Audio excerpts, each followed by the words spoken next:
चला तर मित्रांनो, आज आपण आहे आपल्या शेतामध्ये वांग्याचा प्लॉट आहे आपला.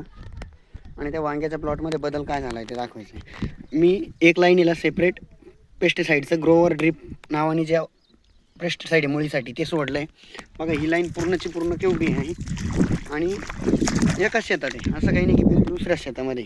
बघा एकाच शेतामध्ये झाडाचा ग्रोथ दाखवतो मी तुम्हाला. बघा हे झाड केवढं आहे आणि बघा आपलं हे सॉईल केअर सनगार्डचे आणि सनस्टिकची ड्रिचिंग केलेली आहे. हे झाडं केवढे आणि झाड फ्रेश बघा किती.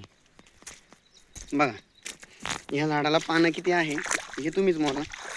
आणि बघा हे सॉईल केअर सनगार्डचा 1 2 3 4 5 6 7 8 9 10 11 12 13 आणि 14 15 पानं आहे या झाडाला. बघा 1 2 3 4 आणि 5 एकाच दिवसाची लागवड आहे. कोणतंही झाड बघा 5 पानाच्या वर पानं नाही. हे बघा किती मोठा बदल आहे आणि किती मोठा डिफरंट आहे.